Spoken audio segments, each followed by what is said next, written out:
नमस्कार जय हिंद दोस्तों, स्वागत है एक बार फिर से आपका अपने यूट्यूब चैनल स्टडी नेट पर। दोस्तों, जैसा कि आप जानते हैं कि मध्य प्रदेश शिक्षक भर्ती वर्ग 3 में दस्तावेज अपलोड के जाने की जो प्रक्रिया है निरंतर चल रही है। और दोस्तों, यहां पर अंतिम समय में आप सभी को कुछ चीजों का निश्चित तौर पर ध्यान रखना है। और दोस्तों, इसी संबंधित महत्वपूर्ण वीडियो आपके लिए लेके आए हैं। दोस्तों, सबसे पहले अगर हम बात करें आपके साथ, तो सीरियल नंबर के साथ डॉक्यूमेंट नेम यहाँ पर दिए गए हैं, जैसा कि आप देख पा रहे होंगे। तो एक बार निश्चित तौर पर आप देख लें कि डेट ऑफ बर्थ की जगह क्या आपने 10th की मार्कशीट अपलोड की है अथवा नहीं। साथ में डीएड व डीएलएड सभी सेमेस्टर की मार्कशीट दी जानी है। लेकिन यहाँ पर काफी लोगों के लगातार कमेंट्स आ रहे हैं कि आप सभी के एक ही मार्कशीट मिली है जो कि अंतिम सेमेस्टर या अंतिम वर्ष की है, और दोस्तों उसी में आप सभी के नंबर दिए जा चुके हैं। तो मैं आपको बता दूं कि इसके बाद आपको सिर्फ एक ही मार्कशीट अपलोड करने की आवश्यकता नहीं है। अगर आपका एक ही मार्कशीट में दोनों ईयर का नंबर मौजूद है तो उस स्थिति में आपको अलग अलग मार्कशीट अपलोड करने की आवश्यकता नहीं है, क्योंकि जैसा कि आप जानते हैं कि प्राइवेट यूनिवर्सिटी या फिर कह सकते हैं कि भोज ओपन यूनिवर्सिटी या फिर NIOS जैसे संस्थानों से अगर आप लोगों ने डीएड या बीएड कर रखा है तो वहां पर एक ही मार्कशीट आपको प्रोवाइड कराई जाती है। तो उस स्थिति में आपको यह ध्यान रखना है कि सिर्फ एक ही मार्कशीट अपलोड करने की आवश्यकता है, क्योंकि जैसा कि आप जानते हैं कि अंतिम वर्ष का जो मार्कशीट है उस पर ही आप सभी के प्रथम ईयर के और साथ ही में सेकेंड ईयर के भी नंबर मेंशन रहते हैं। इसलिए आपको यहाँ पर परेशान होने की आवश्यकता नहीं है, बल्कि एक ही मार्कशीट अपलोड किए जाने की आवश्यकता है। इसी के साथ यह भी ध्यान रखें कि अगर आपका डीएड है तो डीएड का ऑप्शन वहाँ पर लें, और अगर आपका बीएड है तो बीएड का भी ऑप्शन वहाँ पर लें। इस चीज़ का विशेष ध्यान रखें। साथ ही में काफ़ी लोगों के द्वारा कमेंट्स किया गया कि आप सभी ग्रेजुएशन के साथ आप 2 वर्षीय डिप्लोमा सेलेक्ट करने की वजह से आपके 12वीं की मार्कशीट अपलोड नहीं हो पा रही है या फिर उसका ऑप्शन नहीं है। तो आप सभी को परेशान होने की आवश्यकता नहीं है। वहां पर आप ग्रेजुएशन की मार्कशीट ही अपलोड करें, वहां पर आपको 12वीं की अपलोड करने की आवश्यकता नहीं है, क्योंकि आप लोगों ने जिस प्रकार से सेलेक्ट किया होगा ऑप्शन, ठीक उसी प्रकार से मार्कशीट अपलोड करने का मौका दिया जाएगा।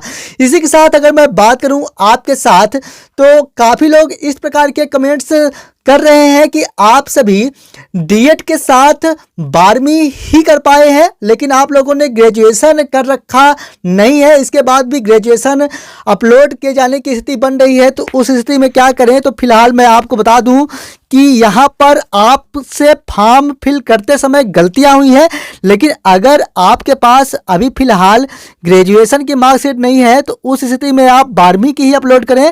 लेकिन यह पूरी तरह से गलत होगा, लेकिन फिर भी आपके पास अब ऑप्शन नहीं होने की वजह से यहाँ पर आपको 12वीं की ही मार्कशीट अपलोड करनी चाहिए, क्योंकि आपके पास ग्रेजुएशन की भी नहीं है।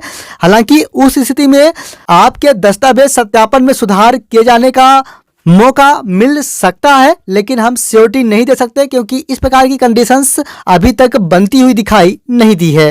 दोस्तों, इसी के साथ अगर हम बात करें अंडर ग्रेजुएशन ऑल ईयर और ऑल सेमेस्टर, इसके बारे में, तो मैं आपको बता दूं कि अगर आप लोगों ने यूजी कर रखा है और आप लोग 6 सेमेस्टर के साथ उत्तीर्ण है तो उस स्थिति में आप 6 सेमेस्टर की मार्कशीट अपलोड करें, अथवा आप लोगों ने ईयर वाइज किया है तो यहाँ पर 3 ही मार्कशीट अपलोड करने की आवश्यकता है, यानी फर्स्ट ईयर, सेकेंड ईयर और फाइनल ईयर की। तो यहाँ भी आप संतुष्ट हुए होंगे। तो यहाँ पर आप सभी को समस्या नहीं आनी चाहिए। और एक बार निश्चित तौर पर आप कंफर्म कर लीजिएगा, पेजेस में जाकर वहाँ पर निश्चित तौर पर देख लीजिएगा कि किसी प्रकार की कोई समस्या तो नहीं है। होता क्या है कि कभी कभी जैसे हम ग्रेजुएशन की मार्कशीट अपलोड करते हैं तो दूसरी मार्कशीट अपलोड हो जाती है। तो इस प्रकार की कंडीशंस ना हो, इसके लिए आप लोग एक बार वहाँ पर व्यू में जाकर देख सकते हैं। इसी के साथ निवास प्रमाण पत्र आप लोग निश्चित तौर पर बनवा चुके होंगे।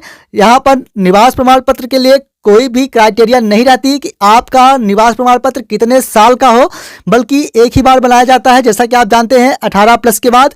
तो आप लोग अगर निवास प्रमाण पत्र बनवा चुके हैं और कभी का भी है तो आपको परेशान होने की आवश्यकता नहीं है। काफ़ी लोगों के द्वारा कमेंट्स के द्वारा पूछा जा रहा था लगातार कि निवास प्रमाण पत्र आपका पुराना है, तो आपको परेशान होने की आवश्यकता नहीं है। सिर्फ और सिर्फ डिजिटल निवास प्रमाण पत्र हो, बाकी कोई समस्या नहीं है।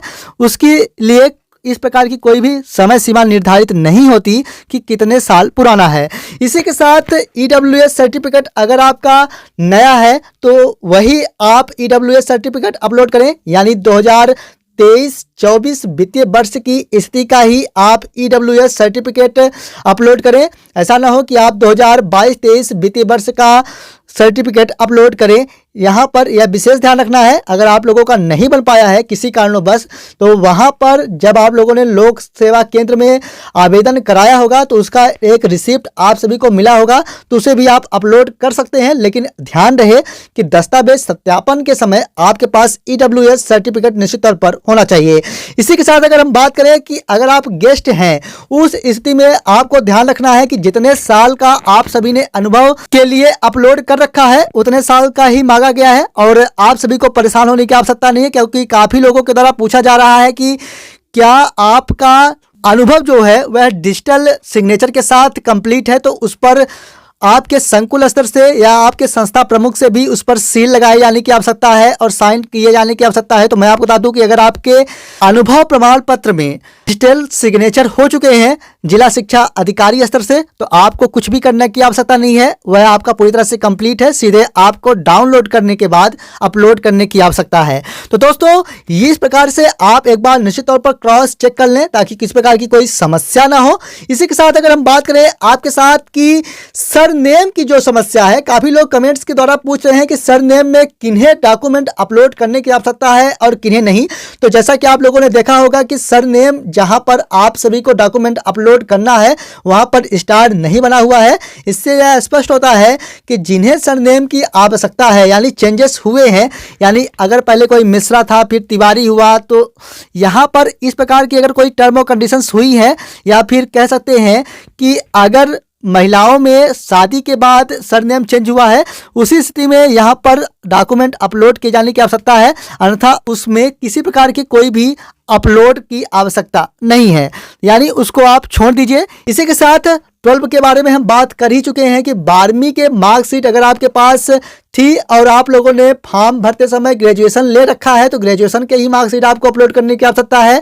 12वीं वहां पर नहीं मांगा जा रहा है, इस चीज का भी आप ध्यान रखें। हाँ, एक चीज और मैं आपसे कहना चाहूंगा कि अगर आपके 10th या 12 में किसी एक में जिस मार्कशीट में डेट ऑफ बर्थ है, उसी मार्कशीट को आपको DOB प्रूफ में अपलोड करना है। इसी के साथ डीएड या बीएड से संबंधित अगर हम बात करें, तो जैसा कि हमने आपसे कहा कि आपके पास अगर किसी भी संस्थान से डीएड या बीएड की मार्कशीट है तो सिर्फ और सिर्फ मार्कशीट ही अपलोड करना है, ना कि उसका डिग्री।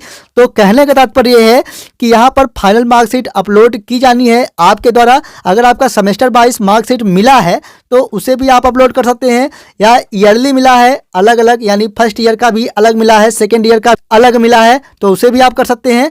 और अगर आपका सिर्फ फाइनल मार्कशीट ही दी गई है और उसी में फर्स्ट ईयर का भी नंबर है और सेकेंड ईयर का भी नंबर है, तो सिर्फ एक ही फाइनल मार्कशीट आपको अपलोड किए जाने की आवश्यकता है। तो दोस्तों, यहां तक पूरे उम्मीद के साथ कह सकते हैं कि पूरी तरह से आप संतुष्ट हुए होंगे, और इस प्रकार से आप एक बार जाकर निश्चित तौर पर चेक करेंगे इसी आशा के साथ। और दोस्तों, एक और निवेदन कि अगर आपको कोई और भी समस्या है तो कमेंट बॉक्स में जरूर बताएं। फिलहाल 27 तारीख तक आप सभी को डॉक्यूमेंट अपलोड किए जाने की आवश्यकता है, और अभी तक डेट आगे बढ़ेगी अथवा नहीं, इसके बारे में कोई ऑफिशियल अपडेट्स नहीं दी गई है। तो निश्चित तौर पर अगर आपके पास सभी दस्तावेज हैं तो 27 के पहले निश्चित तौर पर अपलोड निश्चित तौर पर कर लें। यह ना हो कि आप समय से पहले दस्तावेज अपलोड नहीं कर पाए। तो दोस्तों, ये थी आज आपसे संबंधित महत्वपूर्ण अपडेट्स। उम्मीद करूंगा कि वीडियो आपको जरूर पसंद आया होगा। अगर फिर भी अगर आपका कोई भी डाउट है तो कमेंट बॉक्स में जरूर बताएं, हम उस पर अपनी प्रतिक्रिया जरूर देंगे। मिलेंगे आपसे संबंधित एक और नई वीडियो के साथ, तब तक के लिए धन्यवाद।